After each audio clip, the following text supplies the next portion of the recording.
तीन पुलिस थाने या इन तीनों पुलिस थानों के तहत जो इलाके हैं यहाँ पर जो एनआईए की खुसूसी टीमें हैं वो पहुंची है और यहाँ पर जो सीआरपीएफ और जो पुलिस की टीमें हैं उनकी खिदमत हासिल की गई। उसके बाद जो मुख्तलिफ लोकेशन है वहाँ पर छापे मारे गए हैं और छापों का सिलसिला जो है वो अभी बदस्तूर जारी है। अभी ये नहीं कहा जा सकता है कि इसमें कोई गिरफ्तारी अमल में लाई गई है या, लेकिन जो पूछताछ का जो सिलसिला है वो बदस्तूर अभी इसमें जारी है।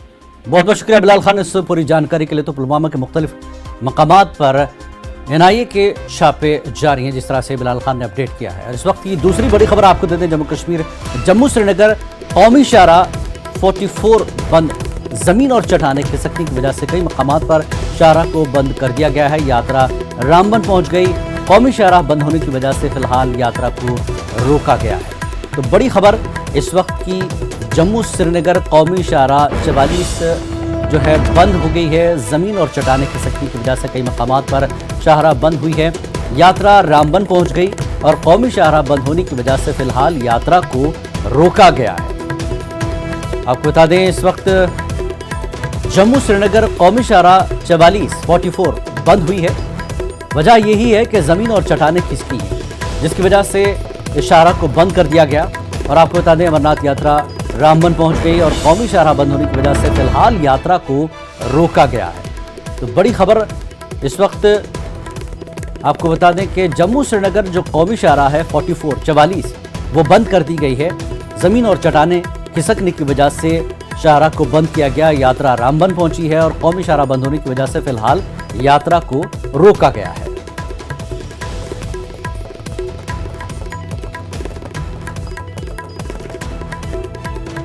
तो कौमी शाहराह 44 बंद होने की वजह से यात्रा को फिलहाल रोका गया है।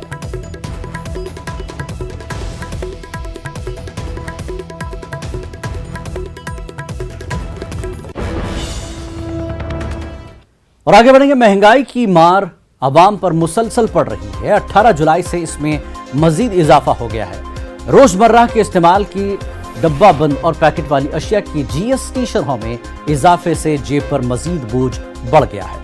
कांग्रेस जीएसटी में इजाफे के मुद्दे को पार्लियामेंट के अंदर और बाहर पुरजोर अंदाज में उठा रही है। तो कांग्रेस और अपोजिशन जमातें आज भी इसी मुद्दे पर पार्लियामेंट के अहाते में एहतजाज करेंगी। कांग्रेस ने हमख्याल पार्टियों को इस मुद्दे पर मुत्तहिद होकर आवाज उठाने की अपील की है ताकि हुकूमत पर दबाव बनाया जा सके।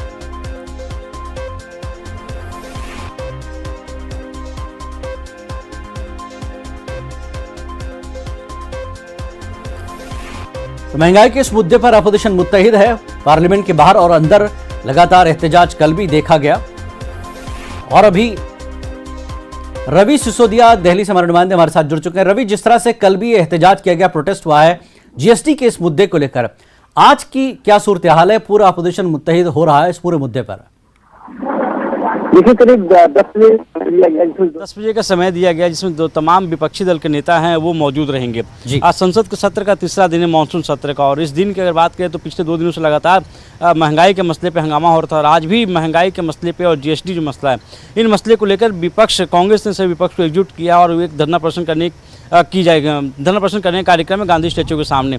तो कहीं ना किस पूरे मसले पे सरकार को घेरने की कोशिश है विपक्ष की तरफ से और इसी रणनीति के तहत ही जो तमाम विपक्षी दल हैं उन सबसे मंत्रणा की गई थी, चर्चा की गई थी और उसके बाद तय किया गया कि 10 बजे जीएसटी का जो मसला है, जो 1 तारीख से जीएसटी जो लागू किए गए, कई जो प्रोडक्ट है जिस पर जीएसटी लगा है और महंगाई का जो मसला है, उन मसलों को लेकर धरना प्रदर्शन करेंगे। दूसरी तरफ अगर आप देखें तो महंगाई के इशू को लेकर ही कांग्रेस की तरफ से मनिकम टैगोर, जो कि लोकसभा में कांग्रेस के सांसद, उन्होंने एक नोटिस भी दिया है कि जिस तरह से घरेलू गैस हैं जिनके रेट्स लगातार जो बढ़ते जा रहे हैं, उस मसले पर भी चर्चा कराई जाए। तो एक इस मसले पर सरकार को घेरने की कोशिश है, लेकिन सबसे अहम और सबसे बड़ा सवाल ये खड़ा होता है कि क्या इस मसले पर तमाम विपक्षी दलों को कांग्रेस एकजुट कर पाएगी, क्योंकि पिछले सत्र में आपने देखा था कि कांग्रेस के साथ टीएमसी नहीं दिख रही थी। इस बार अगर देखना हो कि कांग्रेस से टीएमसी आती है, शिवसेना आती है या नहीं आती है। जी रवि, कल के प्रोटेस्ट में हमने देखा था कि आप जिन पार्टियों का जिक्र कर रहे हैं वो नेता नजर आ रहे थे प्रोटेस्ट में। तो सरकार से अब एक मुतालबा है, एक ये कहा जा रहा है, डिमांड है अपोजिशन की कि इस मुद्दे पर बहस की इजाजत दी जाए। तो सरकार का मूड क्या है? स्पीकर क्या लगता है कि इस मुद्दे पर बात करने का मौका मिलेगा? देखिए, इसकी संभावना काफ़ी कम है कि इस मसले को लेकर जो डिमांड की गई उस पर चर्चा कराई जा सके। लेकिन ये जरूर कहा सकता है कि इस पूरे मसले को लेकर एक लामबंदी की कोशिश जरूर की जा रही थी, क्योंकि पिछले सत्र में आपने देखा होगा कि टीएमसी कांग्रेस साथ नहीं दिख रही थी। इस बार शिवसेना, कल जो प्रोटेस्ट हुआ था शिवसेना कांग्रेस साथ खड़ी थी, और जो उपराष्ट्रपति के नॉमिनेशन किया गया उसमें भी शिवसेना के नुमाइंदे वहाँ पे थे। तो ऐसे में एक विपक्षी एकजुटता को बनाए रखने की कोशिश की जा रही है, और इसी के तहत इस पूरे मसले को अगर आप देखें तो सरकार को घेरने की कोशिश है, क्योंकि जो राष्ट्रपति के चुनाव में कहीं ना कहीं कांग्रेस के साथ जो विपक्षी दल हैं उनके साथ खड़े होते नहीं दिख रहे थे। अगर आप देखें, अगर आपको ध्यान होगा तो बिल्कुल शिवसेना कांग्रेस साथ नहीं दिखी, शिवसेना ने जो कैंडिडेट था उस कैंडिडेट को वोट नहीं दिया। बिल्कुल एनसीपी बेशक कांग्रेस के साथ थी, लेकिन एक कोशिश जरूर की जा रही है कि इस पूरे मसले को लेकर सरकार को घेरा जाए, विपक्षी एकजुटता दिखे, क्योंकि कल कांग्रेस एक बड़ा प्रदर्शन करने वाली पूरे देश भर में, और इससे पहले एक कोशिश या एक कवायद है कि किस तरह से पूरे विपक्षी दलों को अपने साथ या अपने पाले में किया जा सके। बिल्कुल रवि, जिस तरह से आप कह रहे हैं कि यहाँ पर अपोजिशन में थोड़ा सा एक सदर जमहूरिया के कैंडिडेट के लिए या प्रेसिडेंट के जो इलेक्शन है उसके लिए भले ही अलग खड़े हों, लेकिन महंगाई का मुद्दा सीधे आवाम से जुड़ा है, और ये जीएसटी वाला जो मुद्दा है 5% और इजाफा कर दिया गया है, ये आम और गरीब आदमी के खान पान की चीज़ों का मामला है। इसमें सभी अपोजिशन पार्टियां पब्लिक के फेवर में नजर आएंगी, तो क्या लगता है कि ये सत्र इसी हंगामे के नजर हो जाएगा फिर? बिल्कुल, देखिए, अभी तक के जो हालात दिख रहे हैं उससे तो यही लग रहा है कि जो सत्र है या आज का जो तीसरा दिन है वो भी हंगामे की भेंट चढ़ सकता है, क्योंकि एक बड़ा मसला है, जिस मसले जो सीधे आवाम से जुड़ा हुआ मसला है, और इस मसले को लेकर विपक्ष लामबंद है, विपक्ष एकजुट है और सरकार को घेरने की कोशिश कर रहा है, और वो चाहता है कि इस पूरे मसले को लेकर इस पर चर्चा कराई जाए। नोटिस भी दिए गए हैं, लोकसभा और राज्यसभा दोनों सदन में कांग्रेस सांसदों की तरफ से नोटिस दिए गए हैं कि इस मसले को लेकर चर्चा कराई जाए। लेकिन सरकार की अगर बात करें तो सरकार की तरफ से इस पूरे मसले पर आप झुकते हुए नहीं दिख रही है। विपक्ष की कोशिश जरूर है कि इस पूरे मसले पर सरकार को घेरा जा सके, लेकिन जो सबसे अच्छी निकल के आ रही विपक्षी खेमों की अगर बात करें तो जो कांग्रेस के साथ जो समान विचारधारा वाली पार्टियां हैं वो उनके साथ एकजुट होती दिख रही हैं। तो ये एक बड़ी उपलब्धि कांग्रेस की होगी, क्योंकि पिछले 2 सत्र में देखने को मिला था कांग्रेस के साथ जो तमाम विचारधारा वाली पार्टियां तो उनके साथ खड़ी होती नहीं दिख रही थी, चाहे वो आम आदमी पार्टी हो चाहे टीएमसी हो, वो उनके साथ नहीं थी। लेकिन इस बार कोशिश जरूर की जा रही है कि पूरा विपक्ष एकजुट दिखे और सरकार को इस मसले में घेरने की कोशिश की जाए। बहुत बहुत शुक्रिया रवि इस पूरी जानकारी के लिए। तो जैसा कि रवि ने कहा कि इस मुद्दे पर सारा अपोजिशन एकजुट है और इस पर सरकार से बहस कराने की जो है मुतालबा किया जा रहा है। आगे बढ़ेंगे, सुप्रीम कोर्ट उद्धव ठाकरे और एकनाथ शिंदे की अर्जियों पर आज समाअत करेगा। चीफ जस्टिस एनवी रमन्ना की सरबराही वाली बेंच एकनाथ शिंदे और 14 अरकान असेंबली को नाअहली को चैलेंज करने वाली अर्जी पर समाअत करेगी। इसके साथ साथ बेंच उद्धव ठाकरे धड़े की एकनाथ शिंदे ग्रुप के नामजद लीडर को व्हिप तस्लीम करने के नए स्पीकर राहुल नावेकर के फैसले को चैलेंज करने वाली अर्जी पर भी समाअत करेगी।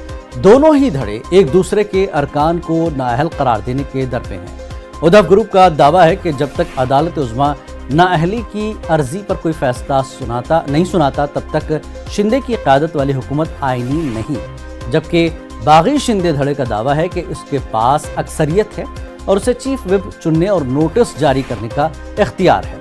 ख्याल है कि सुप्रीम कोर्ट ने 11 जुलाई को शिवसेना पर कब्जे के हवाले से ठाकरे और शिंदे धड़े के दरमियान कानूनी जंग पर रोक लगाते हुए अरकान असेंबली के खिलाफ दाखिल नाअहली की अर्जियों पर फौरी समाअत से इनकार कर दिया था।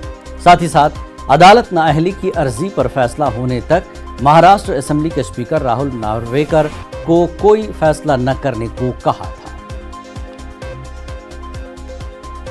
और इस पूरे मुद्दे पर बात करने के लिए हमारे साथ सुशील पांडे जुड़ चुके हैं। सुशील, जिस तरह से एक अहम सुनवाई है सुप्रीम कोर्ट में शिवसेना बमुकाबला शिवसेना, क्या कुछ अपडेट आप करेंगे इस पूरे मामले पर? जी देखिए जिलानी, आज फिलहाल एकनाथ शिंदे गुट की तरफ से अगर बात की जाए तो सरकार बनने के बाद पहली बार सुप्रीम कोर्ट सुनवाई कर रहा है।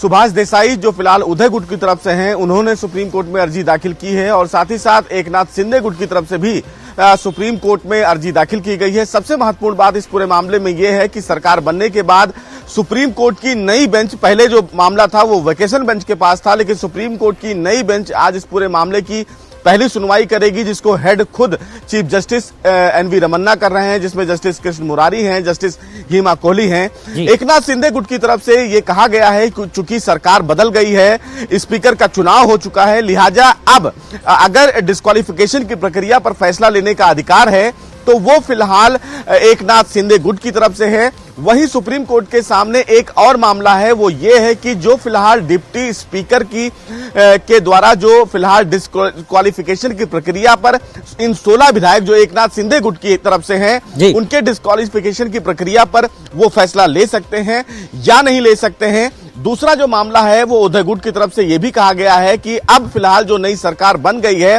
वो फिलहाल अभी बीजेपी को बाहर से सपोर्ट कर रही है, लिहाजा जो तमाम विधायक एकनाथ शिंदे गुट की तरफ से हैं वो फिलहाल इस पूरे मामले में असेंबली में हिस्सा नहीं ले सकते हैं और उनके डिस्क्वालिफिकेशन की प्रक्रिया जो पहले से डिप्टी स्पीकर के द्वारा चल रही है वही इस मामले पर फैसला लें। हालांकि सुप्रीम कोर्ट ने इस पूरे मामले में दोनों गुट के लोगों को यह कहा था कि जब तक इस मामले में सुप्रीम कोर्ट कोई अहम फैसला नहीं देगा तब तक ना तो एकनाथ शिंदे गुट की तरफ से कोई फैसला लिया जाएगा और ना ही उद्धव गुट की तरफ से।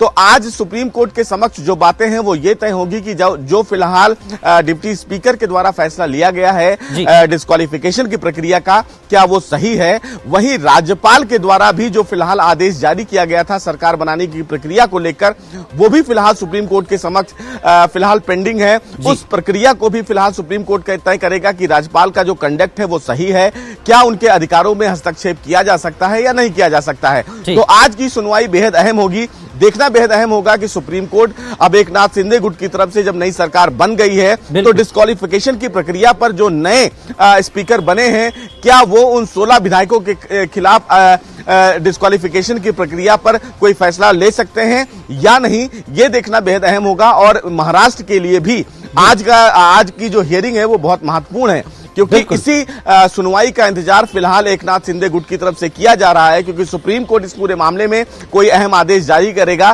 तभी फिलहाल वहां पर सरकार बनाने की कवायद जो है वो शुरू होगी। तो आज की सुनवाई महाराष्ट्र के लिए बहुत महत्वपूर्ण है, देखना बेहद अहम होगा कि देश की सबसे बड़ी अदालत जो फिलहाल आज के फैसले के बाद एकनाथ शिंदे को राहत मिलती है। स्पीकर की तरफ से जो कुछ फैसले लेना है, सरकार में जो फैसले अहम होते हैं स्पीकर की तरफ से वो ले सकते हैं कि नहीं, इस पर फिलहाल सुप्रीम कोर्ट ने रोक लगाई है। आज की सुनवाई के बाद सब कुछ तय हो जाएगा। बहुत बहुत शुक्रिया सुशील इस पूरी जानकारी के लिए।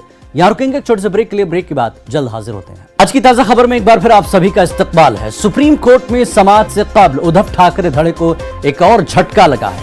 अरकान असेंबली के बाद शिवसेना अरकान पार्लियामान भी दो खेमों में बढ़ गए हैं। लोकसभा में अब राहुल शिवाले शिवसेना के लीडर होंगे। लोकसभा स्पीकर ओम बिरला बागी एकनाथ शिंदे ग्रुप के राहुल शिवाले को शिवसेना का लीडर मुकर्रर किया है। लोकसभा सेक्रेटरीट ने इस हवाले से एक मुरासला बीती शब जारी किया। ख्याल रहे कि शिवसेना के 12 अरकान पार्लियामान ने लोकसभा स्पीकर को खत लिखकर उनसे राहुल शिवाले को ऐवान का लीडर मुकर्रर करने की गुजारिश की थी। और पूरे इस मामले पर वसीम अंसारी हमारे साथ जुड़ चुके हैं। वसीम, एक बड़ा झटका उद्धव ठाकरे को लगा है असेंबली के बाद, अब पार्लियामेंट पे भी ये झटका कैसे देखा जा रहा है इस पूरे राजनीतिक मामले को महाराष्ट्र में? देखिए, ये बहुत ही बड़ा झटका माना जा रहा है, क्योंकि एक तरफ पूरी पार्टी अब खाली होती नज़र आ रही है। जिस तरह से उम्मीद जताई थी कि जो सांसद हैं वो उनके साथ रहेंगे, जिस तरह से पिछले दिनों देखा गया था कि जब राष्ट्रपति चुनाव को लेकर शिवसेना ने बैठक की थी, उस दौरान भी सभी सांसदों ने एक साथ मांग की थी कि हमें एनडीए के उम्मीदवार द्रौपदी मुर्मू को अपना समर्थन देना चाहिए। कहीं ना कहीं दबाव बनाया था। उस दबाव के अंदर आते हुए उद्धव ठाकरे ने महाविकास आघाड़ी के जो कैंडिडेट है उसे अपना समर्थन ना देते हुए एनडीए के जो उम्मीदवार थे उनको अपना समर्थन दिया था। ये समर्थन के बाद ये अंदाज़ा लगाया जाता है कहीं ना कहीं पार्टी को कहीं ब्रेक होने से बचाने की कोशिश की जा रही है। लेकिन जिस तरह से एक दिन पहले हमने देखा कि 12 सांसद एक साथ शिवसेना के छोड़कर वो शिंदे खेमे में शामिल हो जाते हैं, ये अपने आप में महाराष्ट्र की राजनीति में खास करके उद्धव ठाकरे के लिए बहुत ही झटके वाला फैसला होगा। और जिस तरह से देखा जा रहा है पिछले कुछ दिनों से लगातार उद्धव ठाकरे पार्टी को संभालने की कोशिश भी कर रहे हैं, लेकिन इसके बावजूद भी जो पार्टी है उसमें कई नेताओं के आने जाने का सिलसिला अब भी शुरू है। लगातार बैठकों का दौर शुरू है, लेकिन इसके बावजूद भी पार्टी में जो खामियां है उसे पूरी तरीके से वो रोक नहीं पा रहे हैं और किसी भी तरीके से आने जाने वाले को किसी भी तरह से रोकने में विफल नजर आ रही है। ये झटका महज सिर्फ पार्टी को नुकसान दे रहा है।